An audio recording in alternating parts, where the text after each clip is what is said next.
Assalamualaikum warahmatullahi wabarakatuh. Selamat pagi, salam sejahtera untuk kita semua. Semoga kita hari ini diberikan kesehatan dan keselamatan dalam menjalani kehidupan kita. Hari ini kita akan membahas tentang materi baru kita, yaitu tentang metabolisme.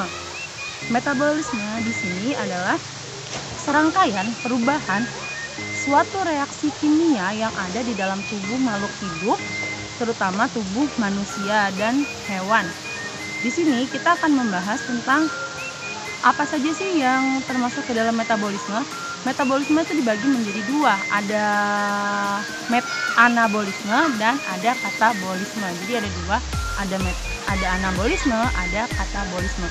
Sekarang kita akan membahas tentang siapa yang mempengaruhi kedua metabolisme ini, baik anabolisme maupun katabolisme.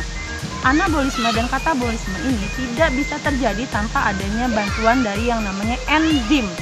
Nah, hari ini kita fokus untuk membahas tentang apa sih enzim ini dan bagaimana sih kerja enzim di dalam tubuh manusia, serta apa peran dari enzim di dalam tubuh manusia.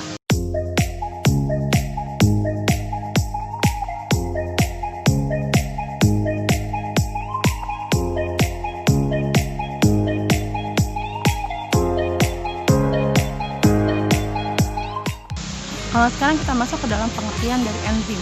Enzim merupakan suatu biokatalisator yang terjadi di dalam tubuh manusia, di mana hakikatnya enzim ini mereaksikan seluruh yang ada di dalam tubuh manusia, tetapi tidak ikut bereaksi. Jadi enzim itu hanya sebagai pengantarnya saja. Dia membantu proses biokatalisator, tetapi tidak ikut bereaksi di dalam metabolisme. Jadi ada enzim, ada yang namanya substrat. Enzim hanya membantu reaksi dari substrat ini tanpa ikut tereaksi. Jadi ketika nanti dia bereaksi, enzim ini akan keluar sebagai enzim itu kembali tanpa berubah. Enzim tersusun atas dua. Yang pertama disebut dengan apoenzim, yang kedua disebut dengan gugus peristaltik. Apa sih apoenzim ini? Apoenzim ini adalah enzim yang semua strukturnya tersusun atas protein. Sedangkan gugus peristaltik itu adalah enzim yang tersusun dari yang non-protein. Jadi yang protein ini disebut apoenzim, sedangkan yang non-protein ini disebut dengan gugus peristaltik. Jadi di antara dua ini, siapakah yang paling mendominasi di suatu enzim? Yang paling mendominasi pada enzim itu adalah apoenzimnya. Jadi bagian yang mengandung banyak protein itu lebih mendominasi daripada bagian yang tidak mengandung protein, atau yang disebut dengan gugus peristaltik. Nah, kita akan lanjutkan ke dalam yang namanya gugus protestik. Gugus protestik ini dibagi lagi menjadi dua, ada yang namanya koenzim, ada yang namanya kofaktor. Koenzim ini sendiri adalah bagian dari gugus protestik yang bersifat organik atau mengandung bahan organik.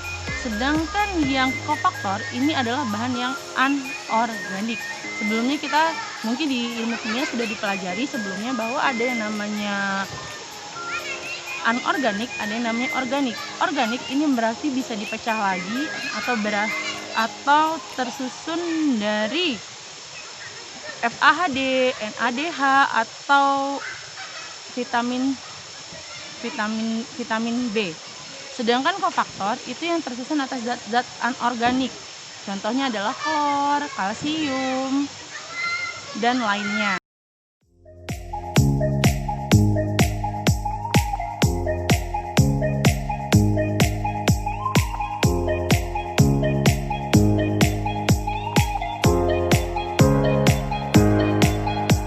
Secara umum, enzim ini memiliki 4 sifat yang antara lain adalah yang pertama adalah sebagai biokatalisator, yang kedua enzim bekerja secara spesifik, dan yang ketiga enzim bersifat bolak-balik, dan yang keempat adalah enzim mirip protein. Jadi meskipun sebagian besar enzim ini mengandung protein, tapi enzim bukan protein, hanya mengandung protein karena sebagiannya lagi enzim ini tidak terdiri dari protein, yaitu gugus peristaltiknya.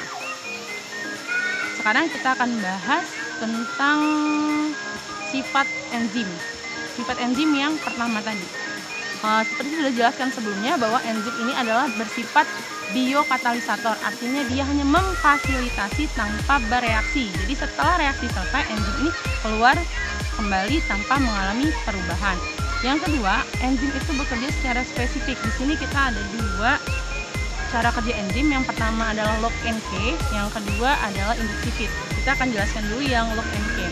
Lock and key itu artinya adalah enzim bekerja seperti kunci dan gembok, di mana sisi dari enzim itu hanya aktif pada satu substrat yang sama. Yang kedua, enzim bekerja secara induksi fit.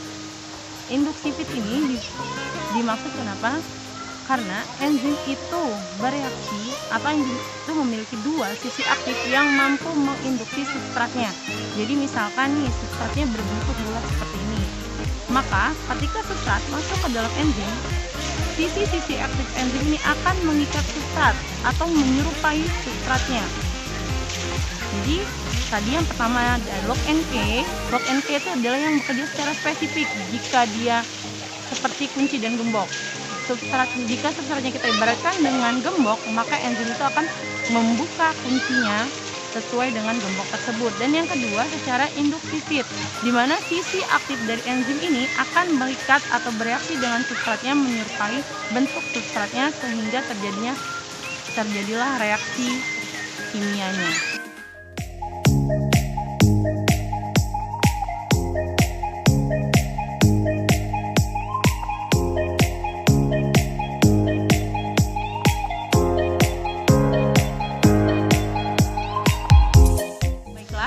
Kita akan lanjutkan bagaimana cara kerja dari suatu enzim.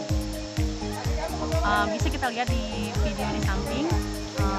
Di sini kita akan menjelaskan bahwa enzim itu bekerja secara dua. Yang pertama secara induksi fit, yang kedua secara lock and key. Tadi sudah kita singgung sedikit yang secara lock and key, bahwasanya enzim dan substrat itu ibaratkan dengan kunci dan gembok, di mana enzim hanya bisa mengenali satu substrat saja yang sesuai dengan enzim tersebut. Jadi enzim ini memiliki dua sisi aktif. Kedua sisi aktif ini hanya mengenali satu substrat saja yang sama persis dengan dia. Misalkan substrat itu adalah gemboknya. Jadi ini gembok nih, seperti gembok. Kalau gemboknya berbentuk huruf E, maka enzim yang dapat masuk atau dapat substrat atau mengkatalisatornya hanya enzim yang berbentuk huruf E juga. Sifat enzim yang ketiga, enzim itu bereaksi bolak-balik. Jadi satu enzim itu mampu mereaksikan lebih dari satu substrat. Jadi karena tadi kan dari awal kita sudah bicarakan bahwasannya yang namanya enzim itu mereaksikan tapi tidak ikut bereaksi, sehingga setelah keluar dari substrat yang satu maka dia akan masuk ke substrat yang lain dan bentuknya akan sama seperti itu lagi, tidak berubah, tidak mengalami penambahan maupun pengurangan. Oke, baiklah, sampai di sini dulu materi kita hari ini. Kita sudah mempelajari tentang yang pertama pengertian dari enzim, yang kedua adalah gimana kerja enzim di dalam tubuh manusia, dan yang ketiga sifat-sifat dari enzim. Untuk selanjutnya kita akan bahas materi selanjutnya, tapi jangan lupa untuk selalu klik like, subscribe, dan tekan tombol lonceng untuk mengikuti kelanjutan dari materi kita. Akhir kata, wassalamualaikum warahmatullahi wabarakatuh. Selamat siang.